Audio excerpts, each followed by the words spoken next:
예, 오늘 이 본문은 이제 아브라함이 자기 집에 있는 종, 굉장히 나이가 많아요. 이 종이 누구인가 정확하게는 알 수 없지만은 창세기 15장에 보면 이런 사건이지요.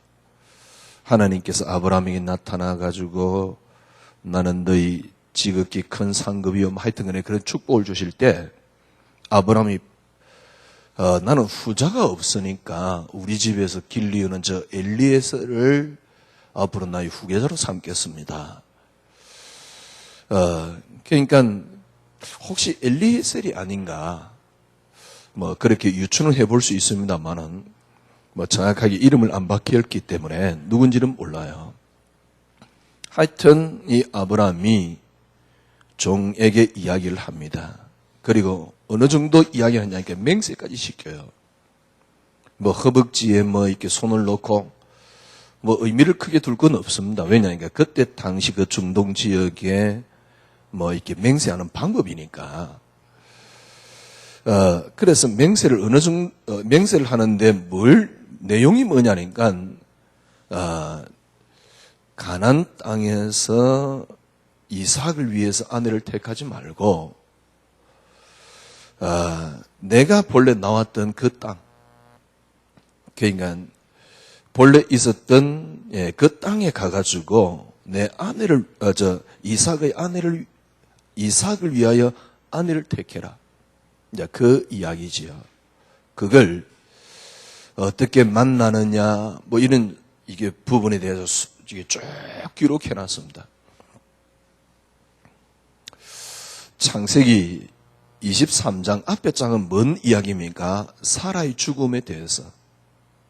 그리고 매장지를 하기 위해서 아브라함이 땅을 사는 그런 내용. 아브라함이 이제 그 땅을 돈 주고 지불해서 샀다는데 굉장히 의미가 있지 않냐? 그렇지는 않습니다. 왜냐하니까 여기는 이 막벨라 굴이라고 아주 이 굴 있는 그 땅이니까요. 굴이 있는. 하여튼 창세기 12장에서부터 아브라함에 대한 이야기가 쭉 나오죠. 그 앞에 누가 또 이야기가 나옵니까? 데라 이야기가 나오고, 그 앞에는 이제 주로 이제 사건들에 대해서 이야기가 나오고요. 사건들 이야기 나오지만은 그냥 나오는 게 아니고 또 족보 이야기도 상세하게. 지금은 저희 집에 족보가 없습니다만은 이전에 아버지 계실 때는 저희 집에 족보가 있었어요. 지금 그 족보가 어디 있는지 모르겠는데 보면 이제 앞에 저는 경주 김씨인데 경주 김씨 무슨 이렇게 쭉 써놨어요. 그래 쫙 한참 뒤집어보면 저 이름도 있어요. 창세기 보니까 족보 이야기도 이렇게 쭉 나오거든요. 누가 누굴 넣고 이렇게 노아의 후손은 이렇고 셈의 후손은 이렇고 함의 후손은 이렇고 야벳의 후손은 이렇고. 오늘 이제 쭉 그렇게 쭉 나오다가 롯 사건도 일어났는데 롯의 후손에 대한 또 기록도 나오고요. 이스마엘이 사라를 취하여 이스마엘을 택해요. 이스마엘을 낳아요. 25장에 보면 아브라함의 죽음과 이스마엘의 후손에 대한 기록도 또 쭉 나옵니다. 그러니까 어떤 면에서는 성경은 역사적인 사건들 중심으로 기록됐다라고 볼 수 있지만은 어떤 면에서는 인물 중심으로 기록되어 있지요. 특별히 창세기 12장부터 50장까지는 확실하게 인물 중심으로. 그런데 그 인물 중심에 아웃사이드에 있는 예를 들면 이스마엘이라든가 이런 사람들, 롯이라는 사람들, 그걸 전부 다 팽개친 게 아닙니다. 그 사람들의 족보들도 나와 있는데 물론 그 사람들의 족보는 그 이상 이어지지는 않습니다. 그리고는 이제 이삭 이야기는 굉장히 짧지요. 그리고 성경에 또 많은 부분을 할애해서 기록하는 게 야곱의 이야기입니다. 야곱이 형 속이고 아버지 속이고 그래가지고 경상도 말로 토꼈단 말이에요. 그 토끼인 걸 이제 쭉 기록해놨어요. 그 인간이 뭐 토끼였는데 뭐 어찌 된 건데, 그죠? 근데 보니까 뭐 가가지고 삼촌 집에 가가지고 뭐 또 뭐 속고 속이고 막 또 삼촌 뭐 라반의 집에 가서 뭐 속고 속이고 도대체 뭔 이야기입니까? 야곱이 그랬다. 그 뭔 의미가 있는데? 그래 우리가 본받자. 뭔 본받는다고? 야곱은 잔대가리 명수인데 우리 잔대가리 본받자 말입니까? 아니 그 위에 성경에 기록 안 된 인물들은 뭡니까? 그 기록 만약에 했다 그러면 어떻게 이 성경을 들고 다니겠습니까? 그리고 그 기록들이 무슨 의미가 있습니까? 예를 들면 창세기 23장 사라가 죽었다. 그래가 사라 죽었는데 매장을 했다. 무슨 그래 큰 의미가 있는데? 우리가 죽으면 매장을 하자? 그 본받으려고? 그런 이야기가 아니잖아요. 사라 죽은데 아브라함이 땅 샀네? 그럼 마누라 죽을 때 그러면 남편이 땅 사자? 이런 말입니까? 그런 이야기가 아니거든. 그런데 제가 보기엔요, 창세기 23장 사라의 죽음 굳이 기록할 필요가 없어요.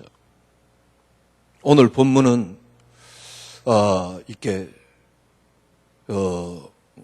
아브라함의 종이 이삭의 아내를 구하는 장면입니다. 그래가지고 가가지고 이렇게 미리 딱 가면서 생각을 합니다. 이제 기도도 하지요. 여호와 하나님께 뭐라 기도하냐니까 내가 가가지고 누구인지를 모르니까 하나님이 예비하는 이삭의 아내가 누구인지를 모르니까 가서 이제 이렇게 우물가에 가가지고 물을 좀 달라 그러면 나에게 물도 주고 낙타에게 물을 주는 그 여자가 이삭의 아내가 될 겁니다. 이렇게 이야기를 해요. 이제 기도를 한 거죠. 그래가지고 이제 가가지고 라반의 집 근처에 딱 가가지고 이제 우물가가 있는데 우물가에서 나에게 물 좀 달라. 그렇다면 이 아이가 낙타에까지도 물을 주네? 그래가지고 순적히 만났다 이 말이요. 니 누구냐? 그랬더니 라반의 딸이래. 그러냐고. 그래 라반의 집에 들어가서 여차 해가지고 내가 오면서 기도하면서 이렇게 나에게 물을 달라 그러면 낙타에까지 물을 주는 그 여자가 우리 주인의 며느리가 될 것인데 이렇게 기도하고 왔는데 그걸 또 라반에게 이야기를 해요. 그러다 보니까 이 본문이 좀 길어. 24장이. 뭔 이야기입니까? 지금 수많은 사람들이 교회를 다니고 수많은 사람들이 이 지구에 있잖아요. 뭔 이야기입니까? 성경이 뭔 이야기지요? 제발 여러분 이제 생각 완전히 바꿔야 됩니다. 우리가 뭘 했더만은 하나님 뭘 하시고 그건 아닙니다. 거기서 나온 게 종교개혁입니다. 오늘 2부 때 좀 설명을 하겠지만은 그런데 우리는 종교개혁 이전 시대로 돌아갔어요. 중세로 돌아가 버렸어요. 우리가 뭘 하면 뭘 하시고 그런데 그건 매력이 있습니다. 그걸 목사들은 맞다라고 생각을 하고 이야기를 하지만은 사실은 저는 어떻게 생각했냐니까 쥐도 못 지키는 걸 뭘 그렇게 성도들을 완전히 교회 중심, 목사 중심이 되도록 딱 만들어놨어요. 목사 중심, 교회 중심, 무슨 단체 중심 하지 말란 말입니까? 아닙니다. 자칫 잘못하면 그런 틀이 그리스도 중심 못 되도록 만든다는 사실이에요. 그런 틀이 성도들로 하여금 믿음이 안 자라도록 만드는 가장 큰 적이 될 수 있다는 사실. 만약에 여러분 생각해 보세요. 여러분들이 교회 틀에 딱 제가 가다 논단 말은 좀 이상하고요. 이런 틀에 아니면 여러분들이 전 메시지를 듣고 자라도록 말이 좀 이상한데 하여튼간 이런 틀에 가다 논다. 거기 여러분을 하여금 믿음이 못 자라게 한다라고 믿음이 못 자라는 것이라고 생각해 보세요. 그러면 그래 틀에 가두고 있는 나는 뭡니까? 우리가 잘 쓰는 단어 있잖아요. 내가 사단이지 진짜요. 여러분이 믿음 못 자도록 딱 만들고 있다. 그럼 그게 사단이지. 그렇잖아요. 그러니까 저것들 믿음 절대로 못 자라게 해야지. 그게 아니라니까. 믿음 자라게 한다고 이야기합니다. 예, 그러나 그 이야기를 하는, 진짜 이게 쉽게 말하면 그 이야기를 하는 사람은 믿음이 있는지 모르겠어요. 어찌됐든 간에 믿음 자라게 한다라고 했는데 그게 믿음을 못 자라게 만든다 그래 생각하면 어떻게 되겠습니까? 그것만큼 큰 뭐랄까요, 독소는 없지요. 그게 지금 제가 보기에는요, 눈에 안 보이는 어마어마한 독소입니다. 이 심각성을 아무도 몰라요. 저는 시간 지나면 지날수록 뼈저리게 느껴요. 교회가 지금 알미니안 사상과 설교는 교인들로 하여금 독을 퍼붓고 있다는 사실. 독을 무이고 있는 거예요. 그런데 참 재밌습니다. 어떤 게 매력이 있냐? 네 요렇게 하면 복을 받는다 그러면 그게 더 매력이 있어요. 그게 독인데 그게 더 매력이 있다니까. 네가 이렇게 하면 복을 받고 기도를 열심히 하면 역사 일어나고, 깊이 따지면 그게 독이라니까. 왜냐니까 철저하게 하나님 앞에 못 서게 만들어요. 생각해 보세요. 야, 네가 기도하면 응답받는다, 역사 일어난다. 굉장히 하나님 앞에 세우는 것 같잖아요. 아니, 그러면 목사님 기도하지 말란 말입니까? 그게 아니잖아요. 이게 뭡니까? 근본이 바뀌어야 돼요. 근본이 안 바뀌었는데 기도, 글쎄요. 근본이 바뀌어야 됩니다. 근원이 뒤집어져야 됩니다. 그래서 창세기 시작, 우리가 왜 시작했냐니까 근원을 찾아내자, 그 말입니다. 근원을 찾아가고 있는 아브라함을 우리는 봤습니다. 결국 하나입니다. 지구상에 많은 사람들이 살아갑니다. 많은 사람들이 예배를 드립니다. 많은 교회가 있습니다. 많은 교회가 있고 많은 사람들이 예배를 드립니다.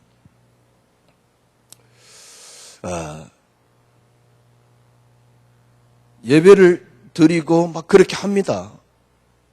근데 여러분, 왜 그 예배가 필요합니까? 나를 위하여? 물론 어떤 면에서 맞습니다. 그러나 그건 아니지요. 저는 늘 그런 생각을 해봤어요.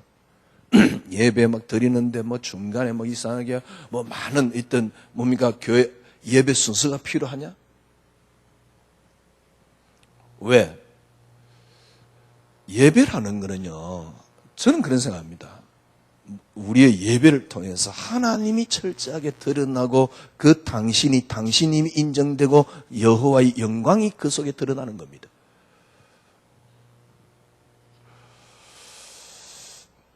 그런데 우리가 예배 순서가 이게 없으면요, 이상하게 예배 들들인 것 같은 느낌이 들 때도 있어요. 하여튼 지구에 많은 사람이 살아갑니다. 한번 여러분들이 생각해보고 연구해 볼 필요가 있겠지요. 이렇게 많은 별들이 있습니다. 밤에 이렇게 뭐 서울에서는 볼 수 없습니다만 시골 같은 데 가보십시오. 진짜 이게 청정한 이 시골 같은 데 가보면 하늘에 얼마나 많은 별들이 있는지.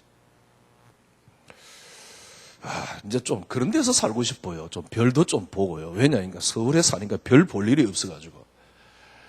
저도 이제 별도 좀 보고 뭐 그런 데 살고 싶은데 별 보면서요. 근데 서울은 진짜 별 볼 일이 없어요. 많은 별들이 있습니다. 그러니까 그 별들은 여러분과 제가 잘 알다시피 하나의 다 행성들이잖아요. 지구와 태양의 거리가 완벽하게 유지되고 있습니다.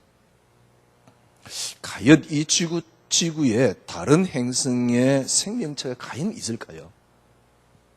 저는 없다고 봅니다. 왜냐니까 생명체가 있으려면 몇 가지 조건이 있어야 되는데 그것도 뭐 모르겠지만은 첫 번째, 그죠? 공기가 있어야 되고 물이 있어야 되고 햇빛이 있어야 돼요. 그러니까 태양이 있어야 되는데 태양과 이렇게 완벽한 거리를 유지를 해야 됩니다. 지금까지 태양과 이 거리를 유지하고 있는 다른 행성에는 아직 생명이 없어요. 물론 태양 주위로 우리가 다 돌아볼 수 있었던 것은 아니겠지요. 왜냐하면 워낙 우주가 강하니까. 그러나 태양과 지구의 완벽한 거리를 유지해야만이 생명이 존재할 가능성이 있습니다. 만약에 태양하고 더 멀다, 생명이 존재할 수가 없잖아요. 그러니까 우리가 공전, 자전을 알잖아요. 지구가 1년에 태양 주위를 한 바퀴 빙 도는데 그게 1년이거든요. 지금이 태양하고 가장 가까울 때요. 우리나라가 얼마나 덥습니까? 태양하고 가장 멀 때가 겨울입니다.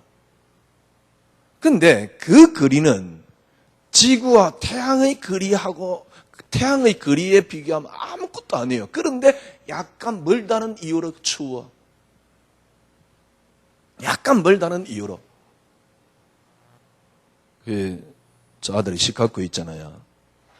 시카고는 겨울에 보니까 꽤 추워요. 영하 심지어는 20몇 도까지 막 내려가. 30도 가까이 막 내려가요, 겨울에. 그리고 여름은 짧아. 야, 영하 30도 내려가면 어떻게 살까요? 왜냐니까 저는 추위를 많이 타는 이게 몸이라 저는 못 살 것 같아요. 태양과 지구의 거리를 완벽하게 유지하고 있잖아요. 조금만 더 가까워도 멀어도 생명이 살 수 없습니다. 그런데 지구에 유일하게 생명이 살고 있어요. 우리가 우주 공상으로 이렇게 생각을 하잖아요. 다른 생명체가 지구를 쳐들어오고, 왜냐하면 살기가 좋으니까. 아마 다른 생명체가 지구를 쳐들어오는 그 혹시 생명체가 있다면 굉장히 발달되었을 가능성이 있습니다. 왜? 다른 행성에서 살아남으려고 그러면 굉장히 발달되어 있어야 됩니다. 그러지 않으면 못 살아남아요. 그러니까 지금 우리가 이렇게 요즘은 그런 영화도 꽤 많잖아요. 저 톰 크루즈 좋아하니까 이렇게 그 영화 몇 번 나왔는데 봤는데 진짜 재미없더만요. 요즘 투모로인가 그죠? 하여튼 그랬는데, 그런 이렇게 공상 영화들이 많이 나오는데 현실성은 앞으로도 떨어질 가능성이 있습니다. 그런데 늘 우리의 상상 속에는 있는 거거든. 지구하고 태양하고 이 거리를 유지하고 있다. 완벽하게 유지를 하고 있는데 우리의 생명이 있어요. 이게 어떻게 생겼을까요? 진화론에서 이야기합니다. 우연 말도 안 되는, 과학자들이 분명히 밝혔습니다. 아무것도 없는 데서 이렇게 우연히 생길 수 없다는 사실이. 그러니까 누군가 뭔가를 만들었기 때문에 존재한다는 거예요. 과학자들이 말하는 게 누군가 뭔가를 만들었기 때문에 존재하지, 아무것도 없는 데서 절대로 존재하지 못한다는 사실. 그러면 누가 만들었단 말입니까? 누가 이 지구상에 어떤 현인이 내가 만들었다 그랬습니까? 그런데 참 재미지요. 성경에 기록되어 있어요. 하나님이 이 땅을 창조했다 그랬어요. 하나님이 이 땅을 창조했습니다. 광활한 우주 가운데 하나님이 지구라는 이 곳을 창조했습니다. 왜요? 이유가 뭘까요? 만약에 이게 지구에 사람이 없었으면 어떻게 됐을까요? 없는 거죠. 그런데 지구에 사람이 존재합니다. 인간이 존재합니다. 생명이 존재합니다. 이유가 뭡니까? 만드는데 보니까 첫째 날 만들고 둘째 날 마지막 우리 인간을 만들었습니다. 인간만 하나님의 형상대로 만들었습니다. 이유가 뭡니까?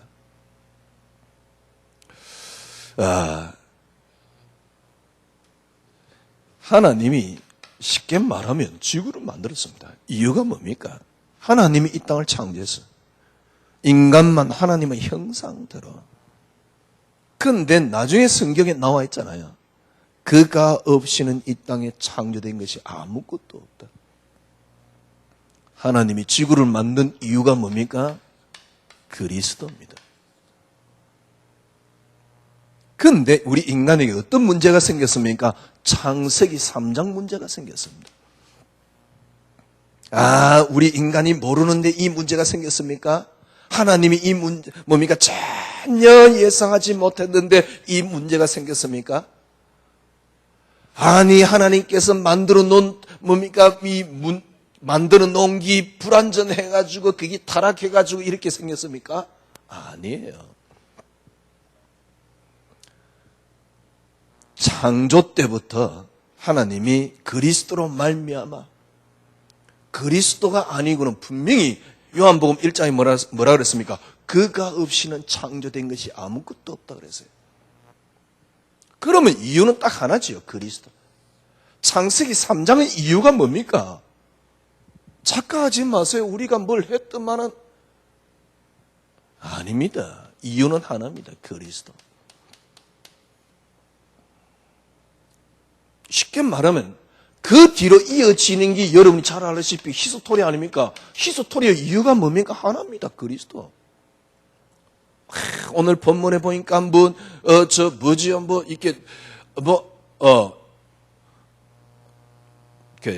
종이 가서 이삭의 아내 리브가를 지금 이삭의 아내를 데려오는 그런 장면입니다. 이삭의 아내를 데려오는 그런 장면입니다. 뭐지요? 뭘 이야기하는 겁니까? 그리스도 요 한 단어 이야기하는 겁니다. 그래서 제가 여러분에 말씀드렸잖아요. 지금도 여러분은 모든 걸 동원해가지고 이 한 단어로 결론 내리는 겁니다.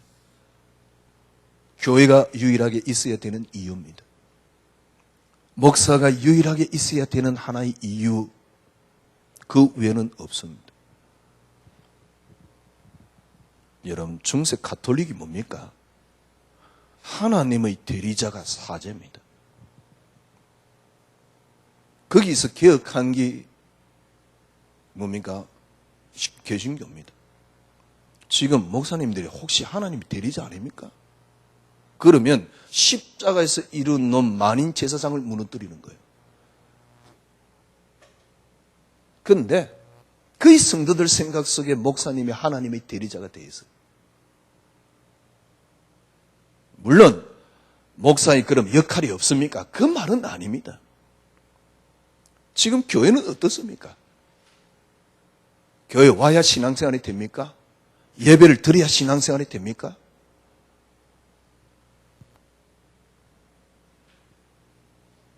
여러분, 지금 우리 알미니안 사상도 어디서 나온 줄 압니까? 중세 가톨릭의 그게 뭐죠? 공로 사상입니다. 공로 사상이 뭐죠? 내가 공을 닦고 덕을 세우면 구원을 받고 축복을 받는다는 거예요. 지금 개신교는 어떻습니까? 내가 뭘 하면 그의 대가로 뭘 받는 건 아닌가요? 교회가 이렇게 무너져 버렸어요. 왜 그런 줄 압니까? 요 한 단어에 포커스가 안 맞춰져서 그래요. 그래서 성도들도 신앙생활 안 되는 거예요. 제가 보기엔요, 일단 제가 보기에는 정말 글쎄요, 믿으라고 말하는 목사님들 정말 믿음이 있습니까? 저는 그랬어요.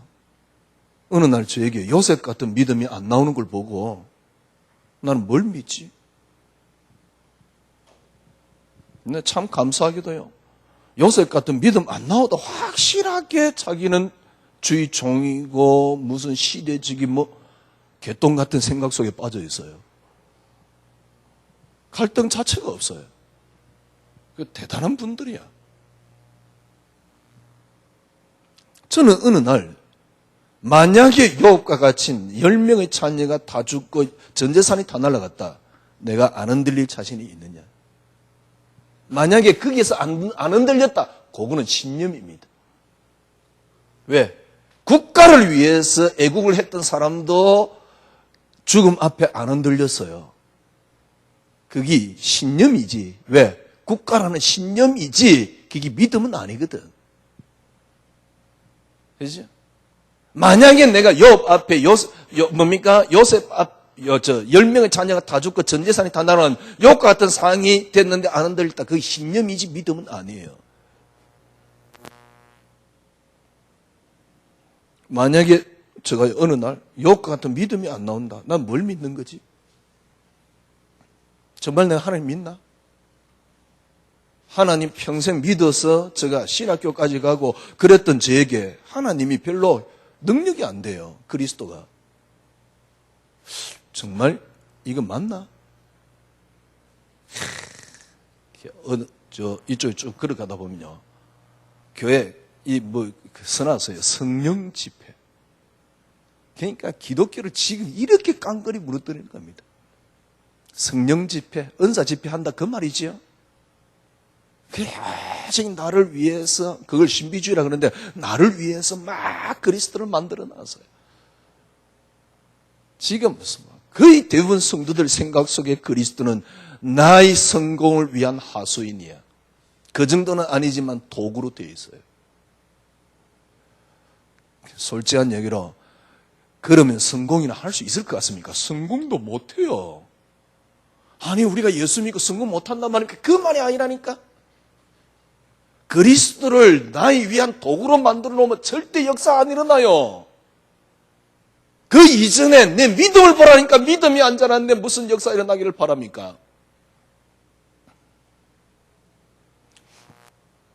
아니 내 인생에 정말 모든 어떤 것을 다 줘도 바꿀 수 없는 가치가 그리스도로 뿌리 내려 있으면 믿음은 자연스럽게 나옵니다. 그리고 역사는 자연스럽게 일어납니다. 그러나 나를 위한 그거로 만들어 놓으면 절대 역사 안 일어나요. 진짜 말을 하려면 한이 없어요. 내가란다. 생각이나 틀 속에 딱 가다 나가지고 더 이상 생각을 못하도록 만들어 놨어요. 그래가지고 뭡니까? 생각과 틀 속에 딱 가다 다른 생각을 못하도록. 그게 기독교란 틀입니다. 거기다가 단체란 틀까지 딱 올려놨어요.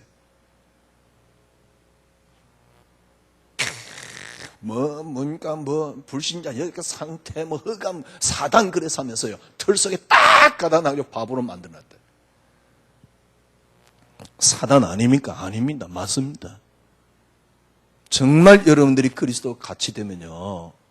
그리스도 속에서 거기 보여지고 포용되어지고 넘어설 수 있다니까. 저는 굉장히 좀 이렇게 무식하고 단순하잖아요. 어느 날 그 틀에 딱 갇혀 있는데 너무 생각이 한 개 딱 있는데요. 문제는 뭐냐니까 절대 믿음 안 나오는 저의 모습을 봤어요. 그게 그 이야기를 하려고 하는 게 아닙니다. 우리 선민이가 영화를 보고 왔는데 뭐라 그러냐니까 아빠 영화 괜찮더라. 무슨 영화를 봤는데 입새성노랑을 봤대요. 아 그러냐고. 근데 딱 그 말을 듣는 순간에 굉장히 보고 싶은 욕구가 일어나는 거죠. 내용에 대한 이야기를 한 건 아닌데 어떤 생각이냐니까 입새성노랑이 그러면 여러분 잘 쉽게 말하면 뭐죠? 하여튼 간에 뭐라 그럽니까? 메이커? 뭐라 그럽니까? 예? 그런 거 가방 하나 가지면 꽤 폼 재는 거잖아요. 그리고 그렇게 해가지고 짝퉁 비슷한 걸 가지려고 여자는 생명 걸잖아. 그런 가방 시계 같은 거죠. 그래서 제가 어떤 생각이 드냐니까 굉장히 그 영화는 색채감이 있겠다. 왜냐니까 디자인에 대한 이야기니까 화려한 색감이 있겠다. 딱 그 생각을 하니까 보고 싶은 거 있죠. 왜냐니까 이전에는 그 생각을 못하게 돼. 그 느낌이 내게 없었다니까. 왜냐니까 전부 다 막인데. 그 느낌이 저에게 없었다니까요. 이제서 그 느낌이 생겨요. 공간을 볼 수 있는, 아름다움을 쉽게 말하면 생각을 할 수 있는, 볼 수 있는. 이전에는 딱 막이 어쩌고 저쩌고 그 틀에 갇혀가지고. 여러분 생각해 보십시오. 만약에 이전 저희 모습이 렘넌트의 모습이라 그러면 어떻게 되겠습니까? 제가 그 영화의 내용을 보고 싶은 게 아닙니다. 그 영화관에 가서 이게 디자인에 대한 이야기니까 굉장히 색감이 있겠다. 거기 보고 싶은 겁니다. 제가 저를 그런 생각을 하고 있는 저를 보면서 깜짝 놀랐어요. 아, 이렇게 많이 바뀌고 있구나. 그걸 보고 누린다라는 겁니다.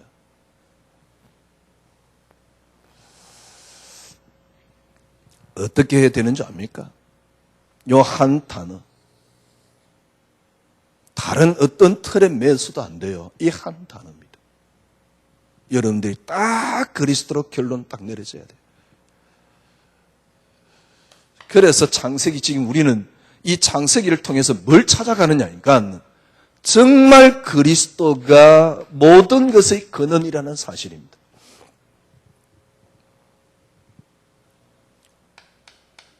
창조 때부터 보세요. 하나님이 이 땅을 창조했는데 하나님이 형상대로 창조했습니다. 요한복음 1장에는 그가 없이는 창조된 게 없다 그랬습니다. 하나님이 이 땅을 창조했는데 어떻게 창조했습니까? 그리스도라는 포커스를 가지고 창조했다는 사실. 그리스도로 창조했습니다. 그래서 이 땅의 모든 창조물의 근원은 그리스도입니다. 간단합니다. 여러분들이 그 근원을 여러분이 회복해 버리면 모든 걸 다 얻어요. 정말 안식입니다. 해보세요. 그리스도가 여러분의 행복이 되어보세요. 그리스도가 여러분 기쁨이 되어보세요. 거기서 오는 그 희열은 어마어마합니다. 그걸 맛보기 전에는 신앙을 논하지 마세요. 이렇게 하니까 저는 역사에 나고 개똥 같은 소리.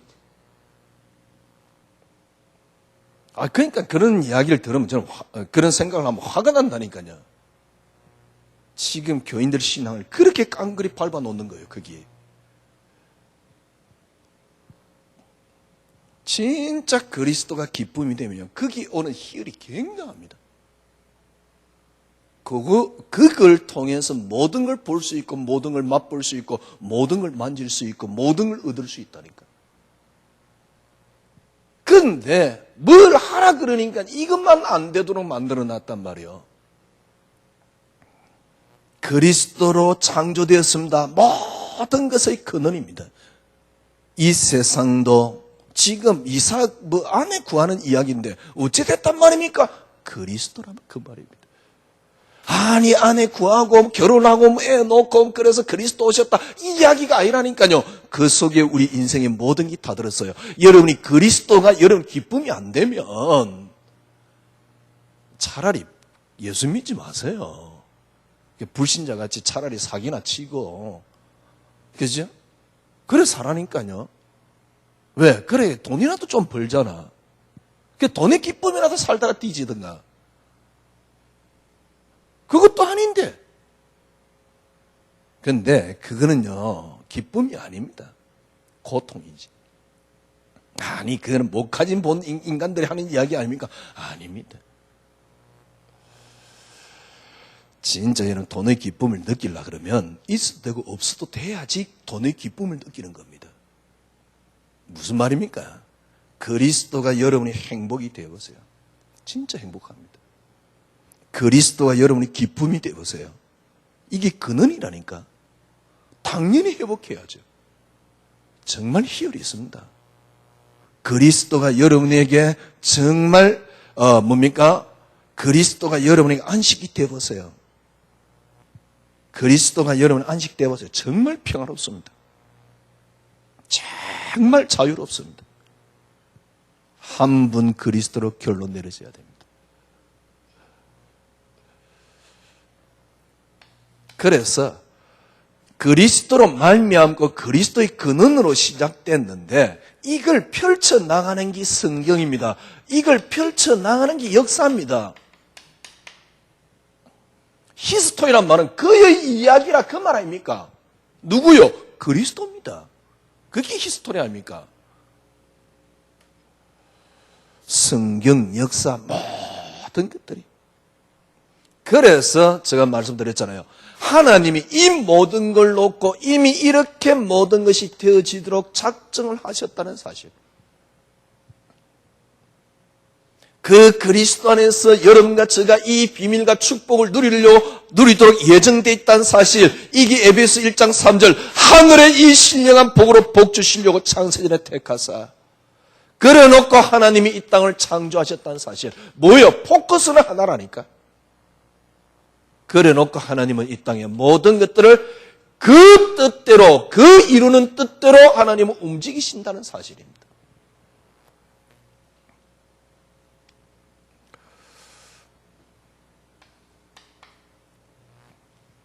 여러분, 요래 딱 되어질 때 여러분이 한 가지 여러분이 찾아오는 게 있습니다. 그게 뭐냐? 그리스도가 진리입니다. 진리란 말이 무슨 말입니까? 모든 걸 볼 수 있고 모든 게 나오고 모든 게 포함되어 있는 겁니다. 수많은 철학자들이 찾아 헤매고 있는 겁니다. 역사 속에 그렇게 찾아 헤맸고요. 하나님의 은혜를 못 줘서 단지 찾지 못했을 뿐이고요. 그렇게 찾다가 니체는 답이 안 나와가지고 신은 죽었다라고 이야기했는데 그게 신이 죽었다라는 이야기가 아닙니다. 영적 문제 워낙 많아가지고 하기야 영적 문제를 설명하려니까 그렇게 니체를 설명합니다만은 니체가 진짜 이야기는 신은 죽었다 그 이야기가 아니라니까. 찾을 수 없다 그 말입니다. 하여튼 무슨 말입니까? 그리스도가 진리다 그 말입니다. 절대 그리스도로 나오지 않는 건 정상이 되지 못합니다. 그리스도 안에 모든 게 다 들었습니다. 여러분, 이래야지 인간이 하나님 형상대로 창조되기 때문에 근원이 회복되고 가장 정상적일 수 있어요.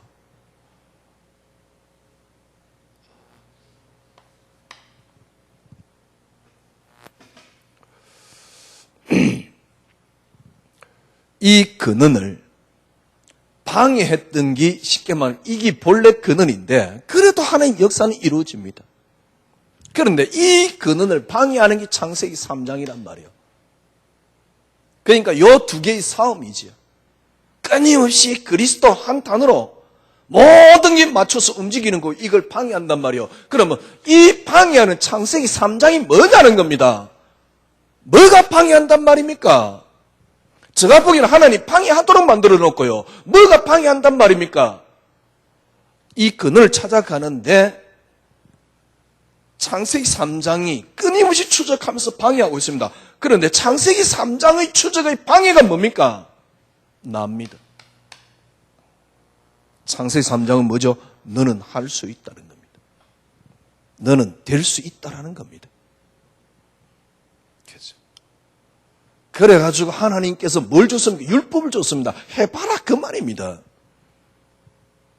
이렇게 해봐라 저렇게 해봐라 그 말입니다. 그런데 지금 우리를 어떻게 이야기합니까? 네가 이렇게 하면 그렇게 된다라고 이야기하는 겁니다. 하기야 그것도 그리스도를 찾아가는 근원이 되겠지요. 왜? 신율법이니까. 왜? 그래가 안 된다는 걸 확실히 보여줄 거니까. 무슨 적극적 사고대회 합니까? 긍정적 사고대회를 합니까? 근본적으로 믿음이 없는데 뭘 하면 된단 말입니까? 근원이 회복이 안 됐는데 뭘 하면 된단 말입니까? 근원부터 회복돼야 돼요. 왜? 내가 우리 자녀보다 그리스도가 더 최소한 가치 있으면 돼요. 그럼 뭘 하고 안 하고가 아니잖아요. 아니 돈이 더 가치 있는데 그렇죠? 말은 그럽니다. 그리스도가 최고의 가치. 왜? 잘 될 것 같으니까. 그렇게 그리스도를 만들어 놓고 나를 위해서 뭡니까? 수단으로 만들어 놓고 잘 되기를 바라고 있어요. 잘 되는 도구로 만들어 놨어. 이렇게 하면 된다, 저렇게 하면 된다. 이게 창세기 3장이라니까.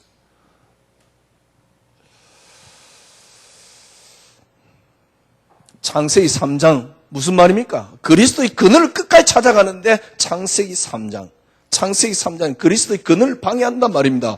그 방해하는 게 뭡니까? 네가 하나님 될 수 있다 그 말이에요. 이게 교묘하게 감춰진 게 뭡니까? 너는 하면 할 수 있다 그 말입니다. 이게 교묘하게 교회 속으로 감춰진 게 뭡니까? 네가 이렇게 하면 하나님이 하신다는 겁니다. 야, 여러분 깊이 따지면 그게 진짜 사단입니다.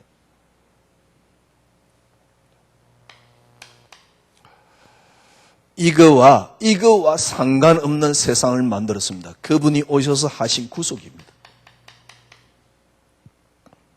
그래서 뭐라 그랬습니까? 요한복음 5장 24절 내 말을 듣고 나 보내신 이를 믿는 자는 어떻게 했다고요? 영생을 얻었고 영생을 얻었습니다. 심판에 이르지 않았느니 사망에서 생명으로 옮겼느니라. 그래서 하나님께서는 그리스도 안에서 여러분을 완전 생명으로 옮겨놓은 겁니다. 죽은 게 아닙니다. 이미 살아있는 상태입니다. 살아있는 게 뭡니까? 그 생명은 그리스도입니다. 그리스도 안에서 여러분들이 마음껏 누리며 살도록 만들어 놨습니다. 로마서 8장 전체가 그 이야기입니다. 그리스도 예수 안에 자는 결코 정죄함이 없나니. 2절에 보니까 뭐라 했습니까? 그리스도 안에 생명이 너를 죄와 사망의 법에서 해방하니라. 3절부터 뭐합니까? 육신의 생각만 하지 마라. 육신의 생각은 사망이다. 사망에서 생명으로 옮겼다 그래놓고 육신의 생각은 사망이라 그랬어요. 그것만 넘어서라 그 말입니다. 육신의 생각을 하지 말자. 아니에요. 하세요. 그리스도가 나의 근원이 되느냐는 겁니다. 이걸 누리기 위한 모든 걸 줬으니까 누리면 돼요.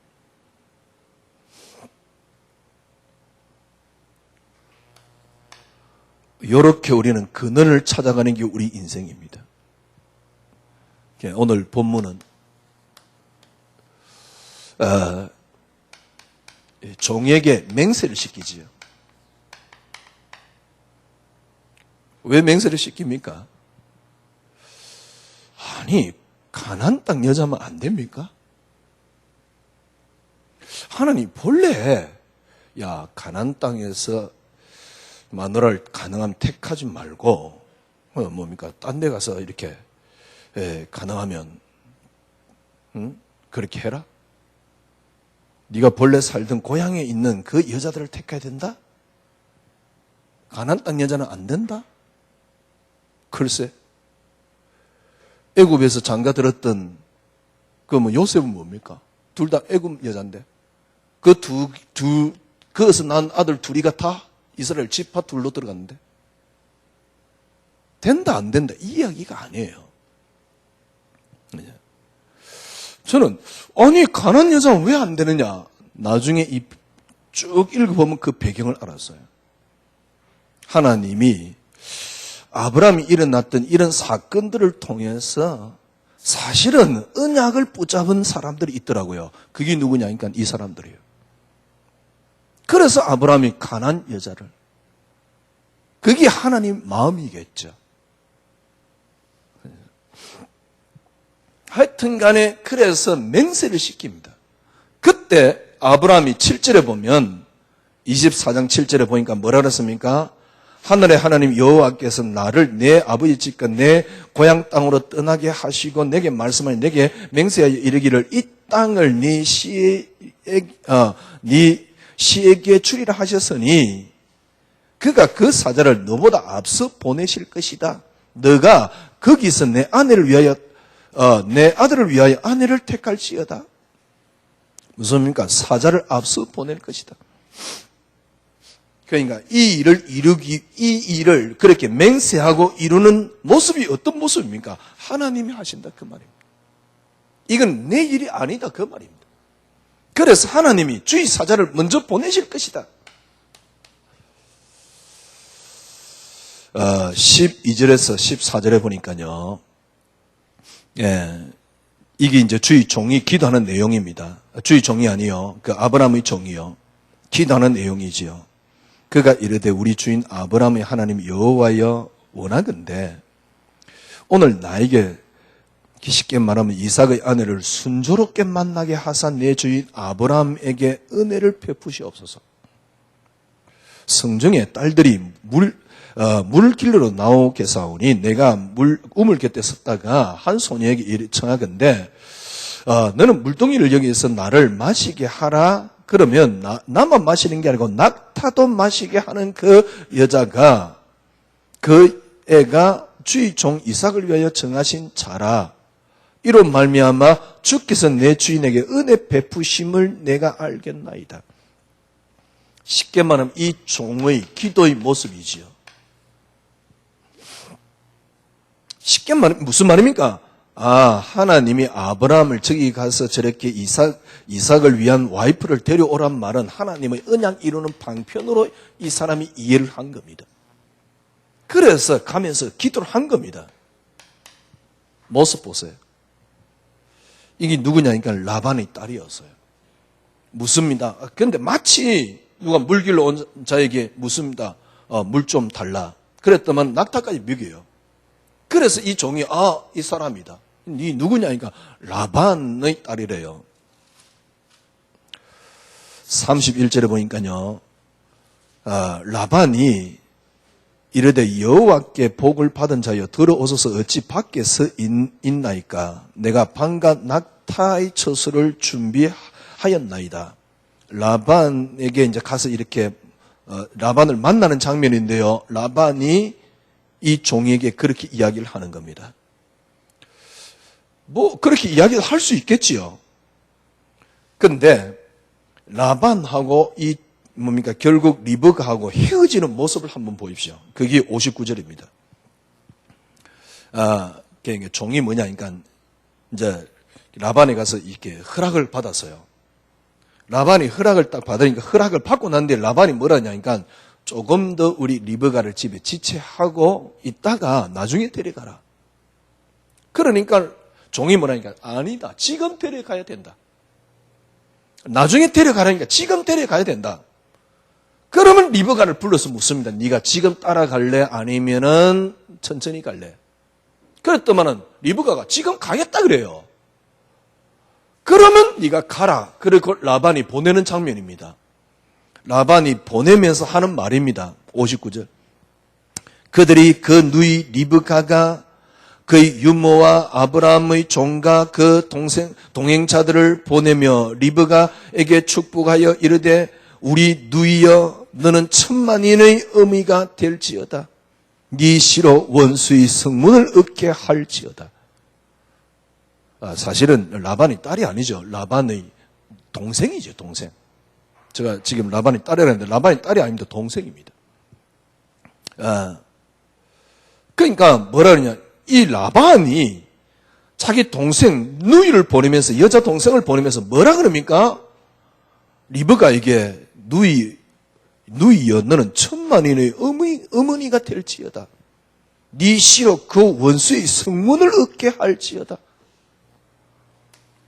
라반의 고백입니다. 이 고백을 어떻게 이렇게 하게 되었을까? 이거는 사실은 아브라함이 이삭 바쳤을 때 하나님이 아브라함에게 주었던 그 약속이었거든요. 이삭 바칠 때 아브라함이 주었던 그 약속이 누구에게 전달되어 있습니까? 라반에게 전달되어 있는 거죠. 어떻게 전달됐냐? 그건 모르겠어요. 라반에게 전달되어서 리브가를 보내면서 그 축복을 합니다. 무슨 말입니까?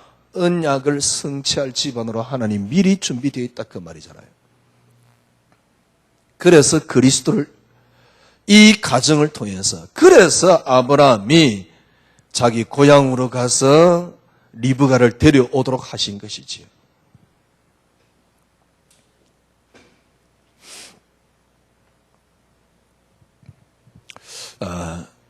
리브가가 이제 이렇게 돌아오는데 이삭이 기다리고 있습니다. 기다리고 있었던 건 아니고 들에서 기도하고 있어요.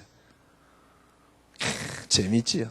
또 이 본문까지 어떻게 이야기합니까? 봐라, 이삭이 들에서 기도하고 있지 않냐? 저렇게 묵상하니까 저는 축복을 받지 않냐? 개똥 같은 소리. 그럼 그 뒤로도 계속 기도해야지. 늘 기도했다. 늘 기도한 게 어디 나오는데? 그러니까 어떻게 하면 인간의 어떤 행위에 포커스를 맞출까 싶어서 환장을 했지요.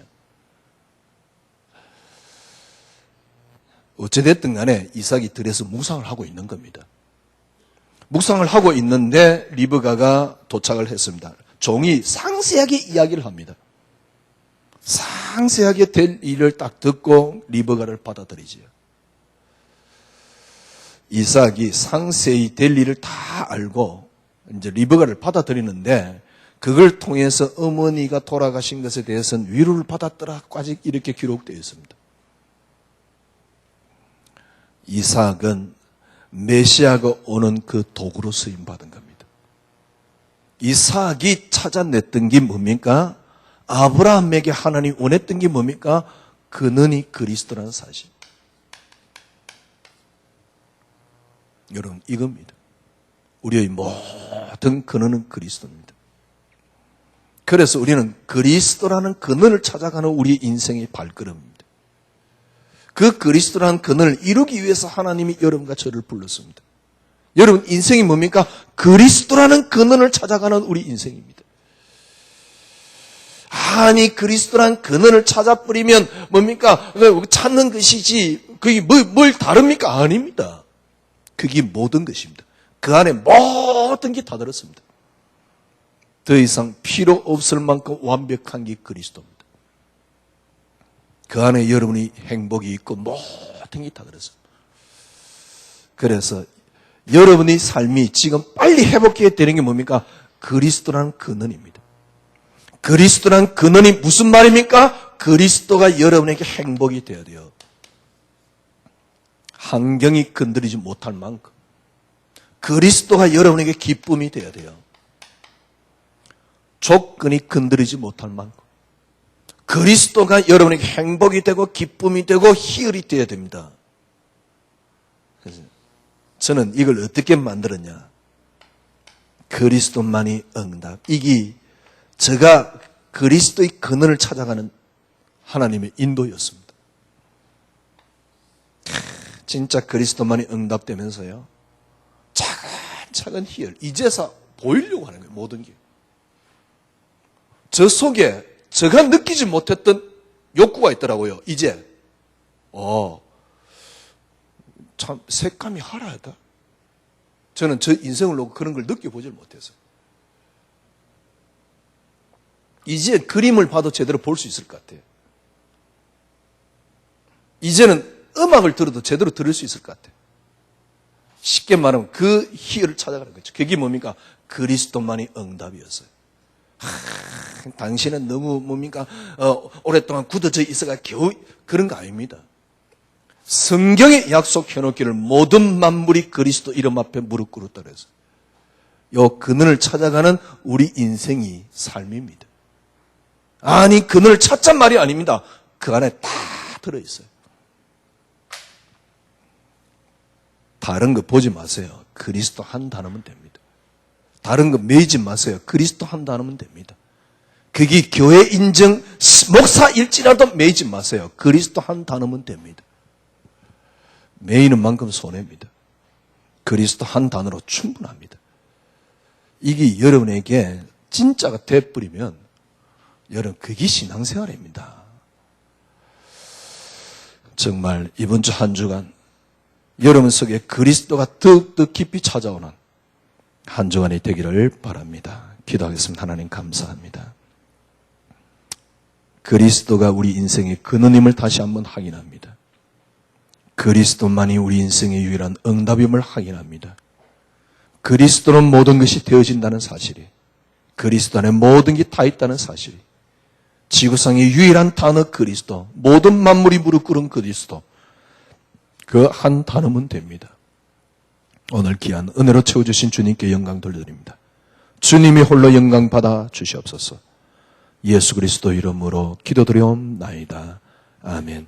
지금은 우리 구주 예수 그리스도의 놀라우신 은혜와 하나님의 크신 사랑하심과 성령님의 인도교통 충만하심이 말씀 붙잡은 주의 언약의 백성들 머리 위에 지금으로부터 영원토록 함께 계실지어다. 아멘.